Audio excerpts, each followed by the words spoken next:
Two of the era's heaviest hitters collided in 1995 when Tommy Morrison took on Razor Ruddock for the vacant and useless IBC heavyweight title. But greater prizes would be on offer for the winner of this humdinger. There is Tommy Morrison in yet another watershed or potential watershed in his career. And across the way, Razor Ruddock, the man who gave Mike Tyson two difficult bouts, had a shot against Lennox Lewis that turned into disaster for him. People will watch even these early rounds quite closely. Yeah, there should be explosiveness. Sometimes you see fighters with the same power styles become very cautious so they don't open up, but Tommy Morrison, with the exception of the George Foreman fight, has always gotten in there and done major early work. And remember, the last time Ruddock was in any kind of a major fight several years ago was against Lennox Lewis. Lewis caught him early and whacked him out early. Nice jab by Morrison. And remember, so many intriguing matchups, Al, because, you know, the old adage, don't left hook with a left hooker, but that's the money punch for both guys. Both guys have to do it, you're right. I was going to remind people of the nice uppercut by Ruddock. Oh, there goes Morrison!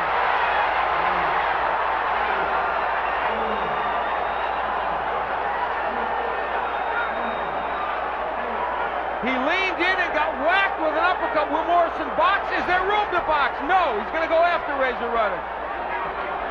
He's moving now, but they wanted the 16-foot ring, Morrison. Now it may not serve him well if he has to box. He sure could use a 20-footer right here. He has to get the jab going, and Ruddock will try to put him away here, loading up with everything. Hey, Morrison may have to pound his way out of this, ironically enough. Ruddock doing a very nice job of blocking that left hook.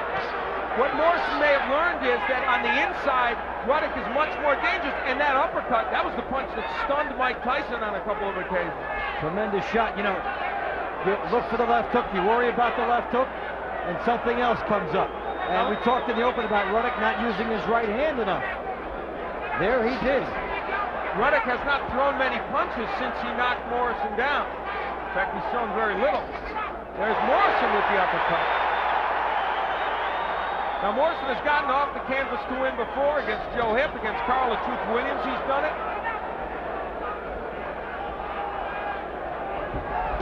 Ruddock faked the left hook and almost landed the right hand bomb, and Morrison answers with his uppercut. So Tommy Morrison down early here in round one, but now fighting his way back and landing his share of shots. It is scheduled for 12, almost no one thinks it will go that long. And you saw evidence why here in round one. Having a 16-foot ring with somebody bearing down on you is like being 40 foot away from the pitcher's mound, and the guy's got a tremendous fastball. Ruddock just missed with that one. Morrison tried the jab, and Ruddock countered with the hook. Well, based on the early results to this point, Ruddock did not parlay his knockdown. We head into round two.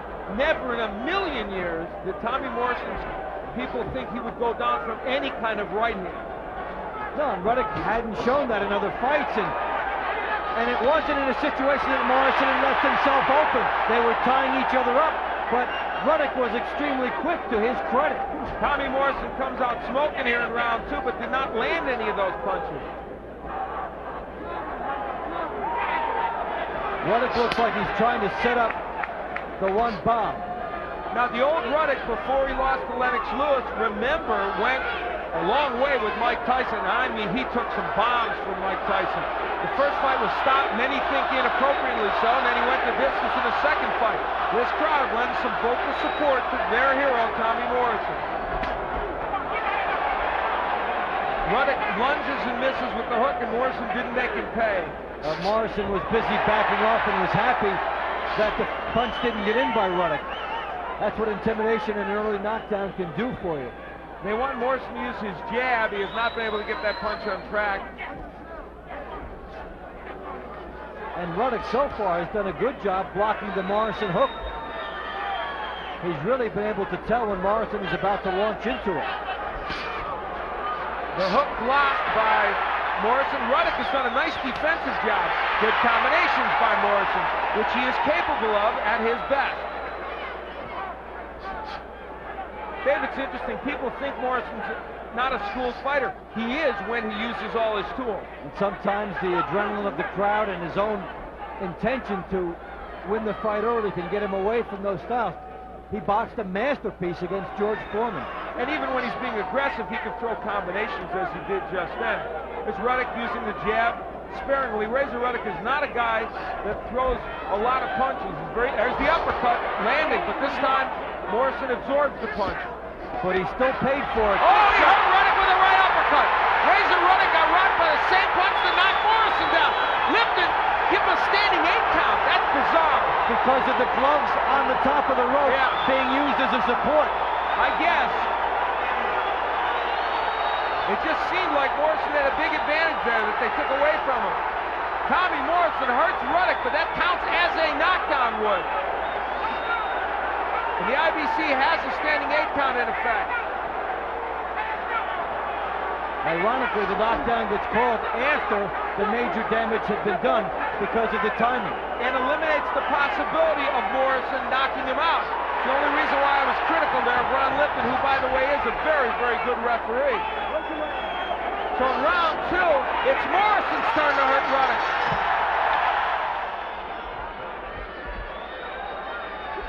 Oh, big hook by Ruddock, and he lands an uppercut. Now remember against Ray Mercer, Morrison threw those beautiful combinations, landed the same kind of shots. Mercer just wouldn't go down. And Mercer has that titanic chin. We're into round 3. Tommy Morrison and Razor Ruddock. Morrison was down in round 1. Ruddock was down in round 2. Who will go down in round 3? Why don't these guys use the stools between rounds? Morrison has stood up after both rounds. Razor Ruddock stood up after that one. Razor Ruddock not only stood up, he took a little walk in his corner. Maybe he wanted to clear his head. Another right uppercut by Morrison gets in. We're seeing excellent use by both fighters trying to set up their howitzer. Each knows they're taking the measure of the chin of the other one, and they're trying to set up bombs. We talked about both men having very good left hands, but it's been the right uppercut by both men that has been the big weapon in this fight. They both came in with something to prove. Among those things was that they could withstand a big punch and come back. Ruddock against Lewis was hurt early and put out, and Morrison has been put out early, as in the Michael Bett fight, and has been knocked down by some journeyman fighters that he probably shouldn't have been knocked down by. Halfway through round 3, Morrison trying to use that jab. The whole essence of this fight, no matter what time of the bout it is that one mistake could end it immediately. And you feel like both men are aware of it, thus the economy of punches. Well, the heavyweight division is spicing up for a variety of reasons, and here we have two good heavyweights in there against each other, providing fireworks. And somewhere, probably watching, Riddick Bowe and Jorge Gonzalez, who'll get it on in a week or so in Las Vegas. They have the crown that Bowe has the crown that Tommy Morrison once held, the WBO variety. Morrison using his jab more in this round. A safe shot. He can set up a punch behind there if he wants to, and if he doesn't, he can be satisfied with getting his punch home. Is Ruddock looking again for the right uppercut? Morrison went right to him, tried to tie him up, and didn't quite complete the job. Now, normally this would be too early to say it. Even though we're only in the 3rd round, I now say, folks, who's going to get tired? Because both men are showing some signs of it here. Good left hook at the end of that round by Razor Ruddock.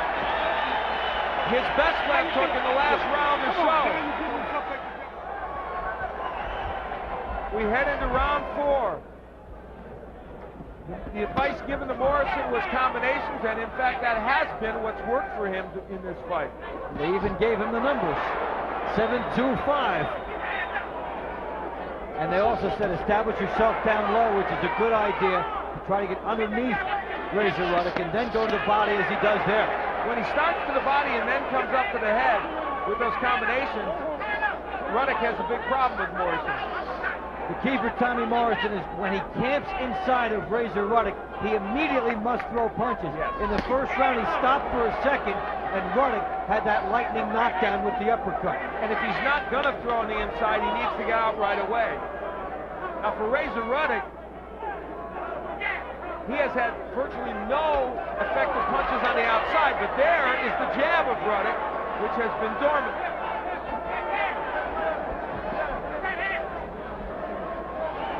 Well, you'd think that Ruddock would want to lure Morrison into a clinch so that he can work his way out of it, as he did in the first round, and he's just missed with a couple of opportunities. Now this is a good chance for Ruddock if Morrison doesn't throw. Neither man willing to throw too much there, and again, there we get back to that stamina question. We did a Tommy Morrison fight against Terry Anderson recently, which Morrison looked dead after the fourth round. He won it with a body shot, but boy, he took some punishment. Now, a moment ago, Ruddock had Tommy Morrison right in front of him and did not fire the uppercut. Now he gets it in. Morrison not punching on the inside, Ruddock is. Now Morrison's punches look like he's tired. Right now, Morrison's not throwing with the same effectiveness. And normally, you see a fighter go inside to try and buy some time. But in this particular fight, that's a bad strategy for Tommy Morrison. And I'll tell you, if he gets tired against Ruddock, as he did against Anderson, he'll get knocked out, period. Yes. End of sentence, end of paragraph. And he looks tired right now, Dave. Ruddock looks like he's leaning on Morrison a little bit to try and tire him out more. Yeah, it looks like Tommy Morrison has hit the wall first.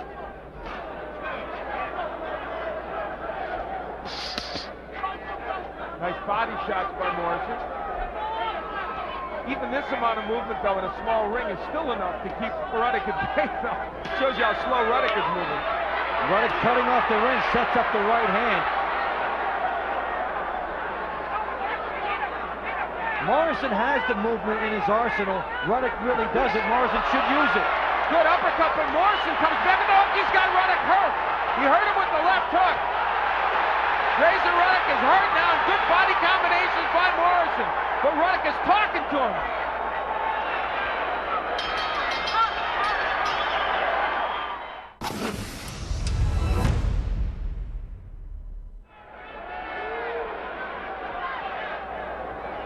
And right now we're watching what has turned into an interesting, even stylistic fight in a certain way. It really has. We've had the drama of the knockdowns, the near knockdowns. Morrison needing to move more. Ruddock trying to be opportunistic. And this fight is exactly what it was supposed to be. Two guys needing an opportunity with strong offensive skills, not the best chins, and heart and the best execution will win this fight. Good left hook. I think Morrison was hurt by the left hook a moment ago. I believe that left hook got to him. And now he's moving in boxing as he did against George Foreman. But oh my, took a big left hook. Well, they say that was low. I don't know. A point being deducted. Is there a point being taken away? Man, I think it's just a break where they're going to give Tommy Morrison some time if he needs it. Right, there was no point deducted. They simply said we're going to give Morrison a moment or two. And fighters should use all the time. Nobody does because they figure everybody's waiting on them. But shake off the effects. Buy some time. And Tommy Morrison knows the longer he takes, the more people will get mad at Razor Ruddock for doing that. He should milk this. And that he is.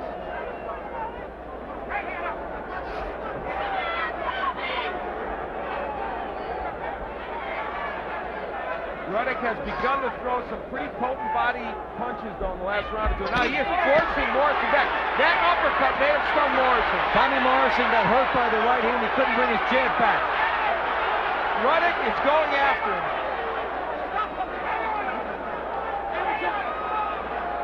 We talked about the stamina of both men. Morrison has had trouble as he's gone into later rounds. Hey, we've seen it recently with Holyfield Mercer, and now here, where you can have fun in a heavyweight fight.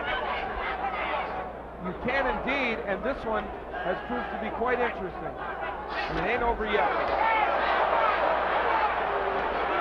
Good right hand. Ruddock throwing more right hands than we are accustomed to seeing him throw.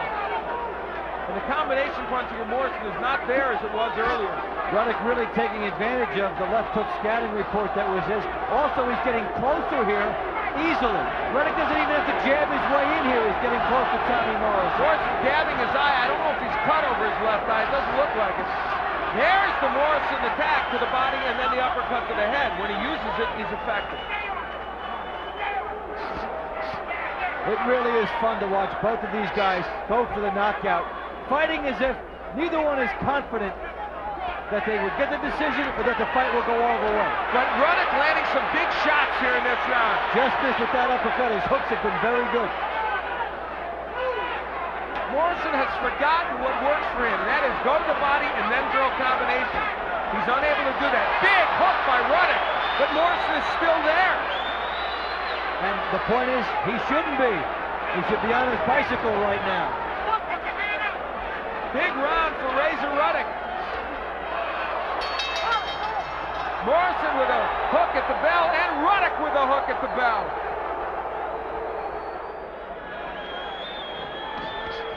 We head into round 6. It is scheduled for 12.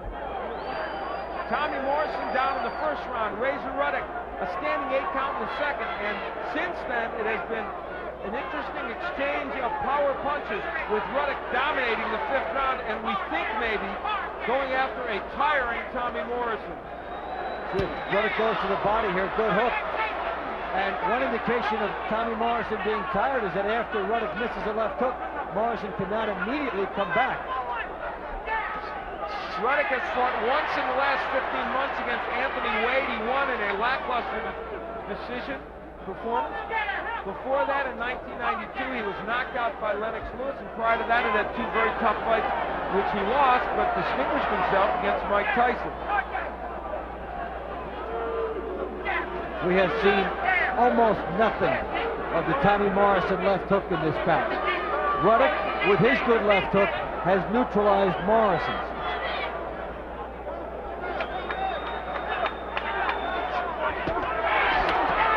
There's a hook by Ruddock, and it may have hurt Morrison. Big left hook!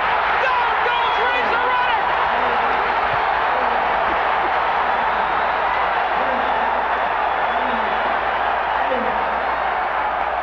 From nowhere came the hook that we have not seen for rounds. Can Morrison put him down again? What a terrific shot. Round of the year candidate. Morrison hitting on the break, and both men have been guilty of that. How about Ruddock getting up? What does Morrison have left? A standing 8 here. Now, this a standing 8. A knockdown. That counts as a knockdown. The 3 knockdown rule is in effect. And we've had a knockdown plus a standing 8. That's a lot of time for Ruddock to kill here. And Ron Lipton told us before the fight he would like to see the standing 8 not in effect here. The 3 knockdown rule not in effect because of flash knockdowns. He may be forced to stop this, yet both fighters look like they can keep going. Remember, Razor Ruddock was the part of the most controversial stoppage of the year when the fight was stopped against Mike Tyson by referee Richard Steele. Morrison is nailing him though, but Ruddock is still holding on. He needs to buy about 10 more seconds, and it's a long one. He will not do it. Oh my, it's over. Toward the end of the round, Ron Lipton says, I have seen enough. Tommy Morrison comes back to win with a TKO here in the 6th round. Now take a good look at Razor Ruddock if we can focus on him. That's not the look of a fighter who should not be fighting anymore in this bout. But the 3 knockdown rule comes up to bite him. Well, it was a dramatic fight to be sure.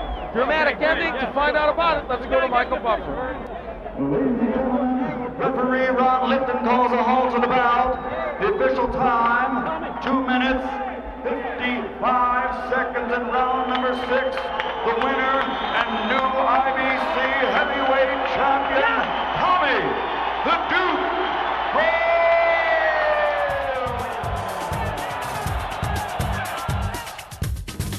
That was was 1995 and Tommy Morrison unleashed his fearsome left hook to snatch a dramatic victory from the jaws of defeat.